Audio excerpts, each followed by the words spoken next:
Okay, opening things up here at Ilipa. I don't know what turn we're on, but as usual, Scipio takes his elite order. He moved that line forward just to kind of keep it up with the rest of his forces. He's still got these he's got to deal with and move into place. And if they can clear some of these lights out of the way, they can provide a good threat to the Carthaginian line back there. And of course, he's got this stuff he's got to clear out, but maybe the cav can handle that mainly. Then we go to the less valuable leaders, the twos, and well, actually we did Kulchas first. He just slammed one of his light infantry, I think he recovered one, into this heavy. Still not enough, with a flank attack, still not enough to push it out of the way. If it did get pushed out of the way, he'd be in some danger. He can retreat, but he's getting closer and closer to being surrounded there, and that would be popping another big unit for Carthage. And then this guy, he still can't launch forward with that Triari line. He could overrun some of these and take cohesion hits to move forward. There's not much to do there, and then he's got this breaking up his line positioning. So he's just going to stand there and let the Carthaginians try to break him. It's bad to defend. You want to be in motion in this game, but you also want to maintain your line positioning. And he thinks that the Carthaginians are only going to be able to hit him piecemeal, which means he might be able to get a good second slam in and really do a lot of damage to whatever's here. Maybe turn the flank and hit the phalanxes before they can act. Alright, over to the Carthaginians then, maybe down here. So what about those quality Carthaginian 3-point leaders? One of them here, he launched a couple of his light infantry and sent some of the Roman legionnaires who were kind of fatigued already running back.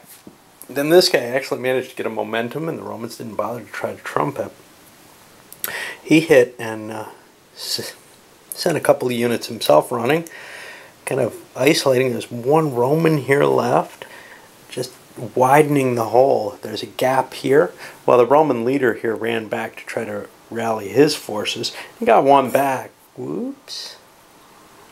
But it looks like he's going to be losing 3 of these velites. I'm not sure if all of them make a...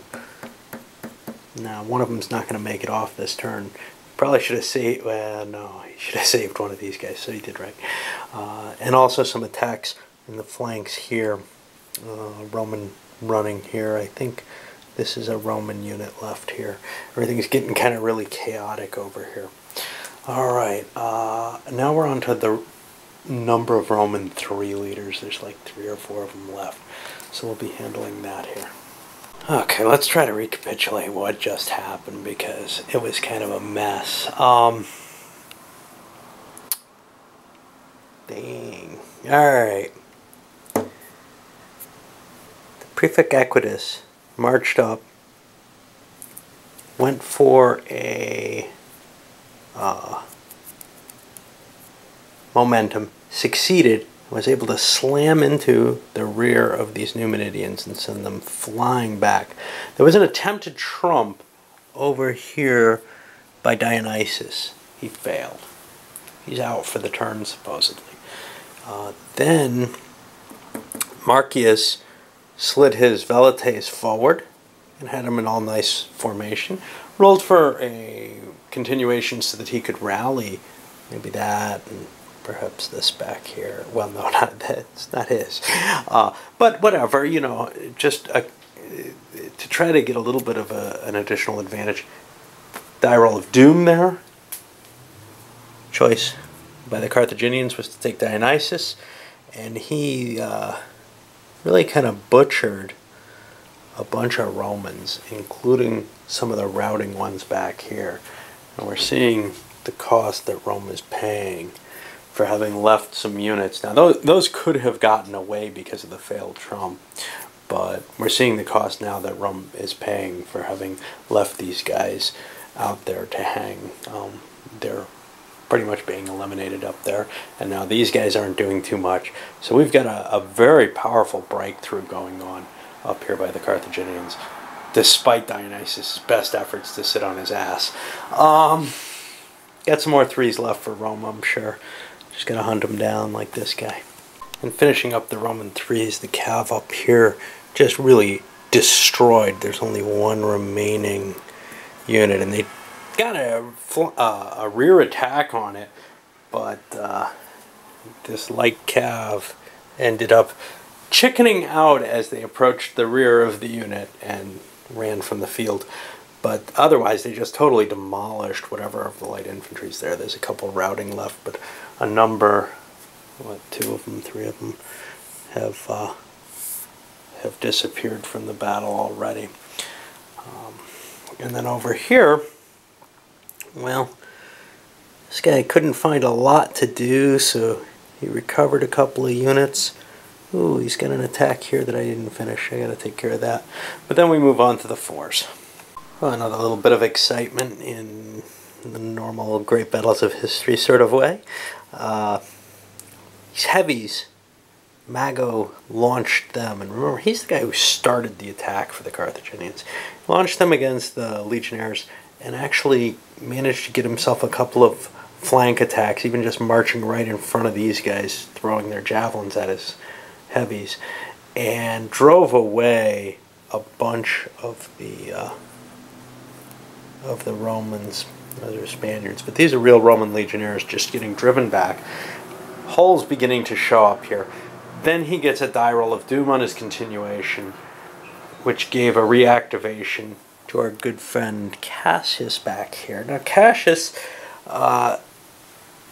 he was chosen because, hey, I got a lot of routing units that are going to leave the board. Well, he failed on every single one of them.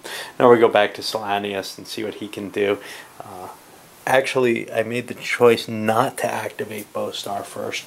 The simple fact that I think waiting until Solanius goes will give me more of an opportunity to do damage that'll last, because otherwise Solanius would get a chance to rally whatever gets knocked back. We'll see how that works out, but I think Bostar's forces are in better shape, and he's got a chance of knocking the Romans back here.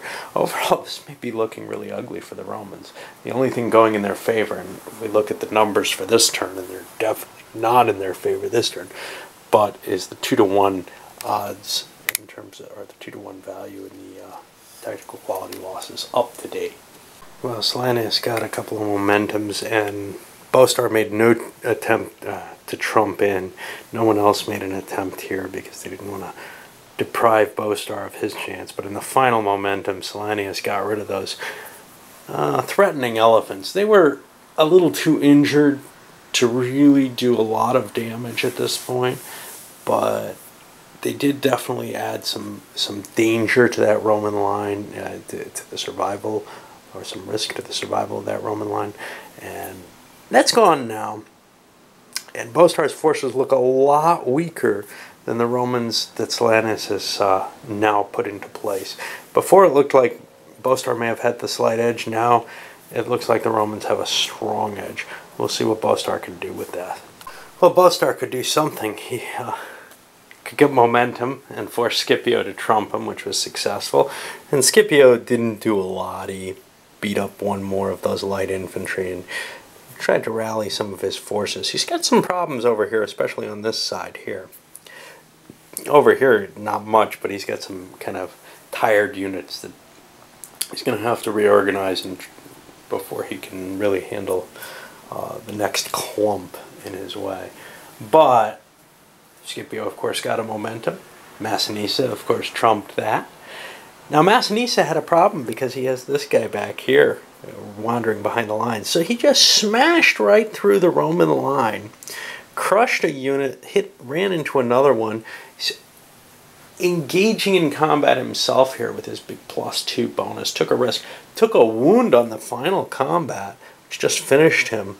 But he did manage to rally these guys as he was coming in. Overall, pretty impressive.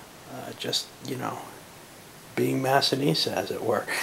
At some point or another, he's going to come back and try to grab these. But right now, he's got to do what damage he can with the Numidians he has. If they end up, well, there's no cav, so they're not going to end up running off the board. But they will end up becoming used beyond repair, perhaps.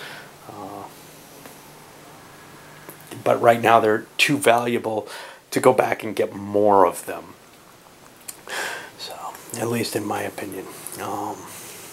Anyway, that leaves us with one person, Hasdrubal, and he's sitting over here with a bunch of heavies that he doesn't really have an easy action with because there's still these damned Spaniards in his way. He's got to try to clear them out and reform after knocking those lights out of the way, or he can just bust forward and say, look, you know, I've got to have this fight now. Well, here's the battlefield after this turn. Romans, obviously the Velites have just dominated this location. It's a matter of swinging them around and bringing them into play when they get a chance. Main Roman army here, or this legionary section, holding pretty strong. Looks fairly sturdy there. Over here, the legions that are remaining here, yeah, they may be a little outclassed. They certainly have leaders facing them where they don't have any, so they're not recycling the way the Carthaginians perhaps can under Mago. But the Roman legionary units, they can hold up pretty well. A lot of routing units, though, coming from the center here. Some Spaniards, some legions. Triarii line looks pretty solid right now. Carthaginians have been afraid to actually assault it because of the stuff in the way. Over here, though, kind of a mess. The Spaniards trying to puncture and roll up this Carthaginian line that really has made a massive breakthrough and is a risk to outflanking the Triarii line. Over here, again, the Carthaginians have kind of gained a local dominance over some of Scipio's forces that were down here.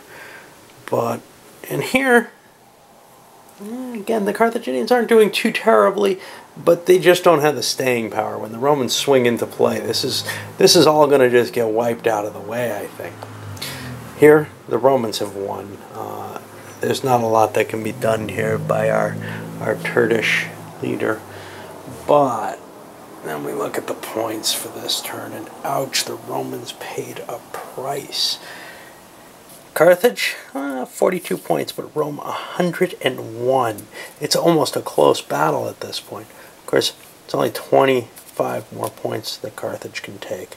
And that, you know, this turn wasn't a heavy turn, and they lost 40-something. Rome, on the other hand, can lose another 100. They had a bigger army to begin with. So I think the Roman army is going to last longer, but again, this is nothing to write home about for Scipio. He's not gonna get his fame off battles like this. I'm gonna load this one up